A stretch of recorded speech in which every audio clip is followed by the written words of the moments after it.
Well, now it's the turn of Theo Bos of the Netherlands, just 20 years of age. He was fifth in the World Championships last year, and he has a personal best of 1:02.079. He's also won the World Cup this year on a couple of rounds. So Theo Bos, he's a fine performer. He's the youngest of the two Bos brothers. His elder brother actually won 2 silver medals for speed skating in the Winter Olympics. Now, Bos has seen his teammate Mulder ride a good time, and he led the competition for a long time. Well, look at this for a start by Theo Bos. This 20-year-old, I tell you what, he's got wings on his wheels, this fella, and if he's got the form here in this kilometre, and it looks as though he has, we may well see a very, very special time. Well, it's 0.145 now, ahead of Soren Losberg. This youngster pedalling sweetly and smoothly, coming into the finishing straight, and it'll be the bell this time. Here he comes then. This is the big effort by Theo Bos. The green marker shows that he's got Losberg's time under severe pressure. Doesn't look as though he's tying up to me. If anything, it looks as though he's still got some fight in those legs. Now then, into the finishing straight. What's the clock going to stop at? Here he comes, 1:02.055. The crowd roar for Theo Bos, the new leader, and they're getting quicker and quicker. He slices 0.397 off Losberg's time, who was the previous leader. So Chris Hoy just composing himself here. He will be the next competitor to go. Commonwealth gold medal winner in Manchester 2002, and then he went on to win the world title in Copenhagen. Has a lifetime best of 1:01.704, and he just won the kilometre competition in Sydney in chilly conditions in the velodrome there.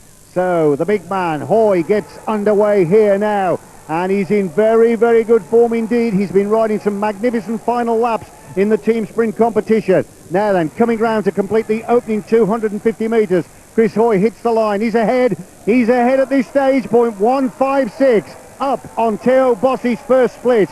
Now then, can Chris Hoy replicate the form and the brilliant fight riding he had in Copenhagen 2 years ago when he won the world title? He's getting quicker. He's over a third of a second up now on Theo Bos. Now, he could post a 1:1 time here if he can keep this effort up. It'll be the bell this time. The green marker shows that he is ahead of Theo Bos of the Netherlands.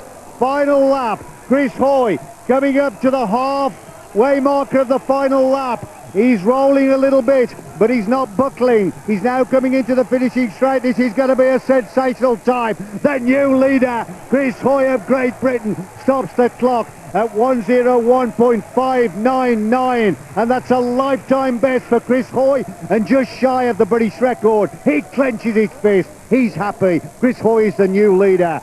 Here he is then, coming out of the gate in the early stages. He didn't tie up, held a good line in the bottom of the track, and all the way round he had the crowd behind him. They knew they were seeing something special.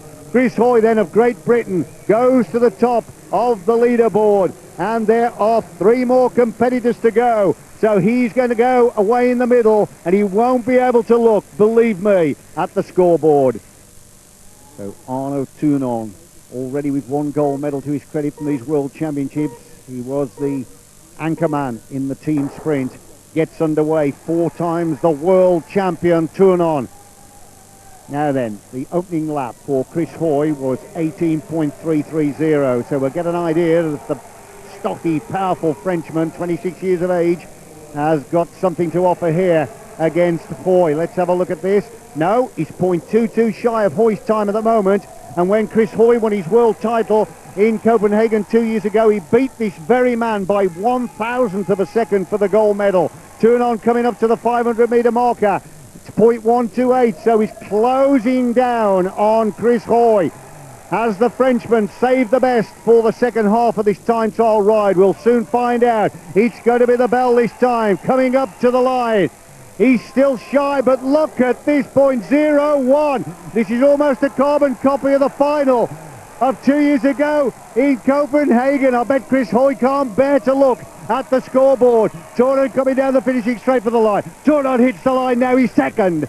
So 1:01.957. He died a bit in the closing stages, and Chris Hoy of Great Britain is still the leader with 2 more competitors to go. Well, I think the roof is going to come off this stadium when this man comes out of the gate. It is Shane Kelly of Australia, 32 years of age, 3 times the world champion. He's got a lifetime best of 1:00.613 at altitude, and he's a man that we'll never forget the Olympic Games in Atlanta when he pulled his foot out of the pedal, so he was denied a chance of trying to win a gold medal at the Olympic Games. Twice the Commonwealth Games gold medal winner. There is the roar from the huge crowd here, and Shane Kelly is underway. Now then, we're looking for a challenge to Chris Hoy's opening lap, and if he is going to challenge, he's got to be on the pace of 18.330. That's the time that Hoy posted. Coming up to the line here, what's he going to do? No, it's 0.252, he's shy, but Kelly's a powerful man, and he's got great strength in those legs of his, and maybe he can come back in the second half. Midway point, still 0.021 shy of Hoy's time, but I tell you what, it's getting close, and the big crowd are lifting Shane Kelly. It'll be the bell this time. Again, the 32-year-old pulls something out of the fire here and add a 4th world title to the 3 he's already got. He's being roared on by the coach. It's going to be close, believe me. So the time at 1:01.599 by Hoy could be under pressure. Are they going to show the green marker? No, they're not. So he's tying up 1:02.314.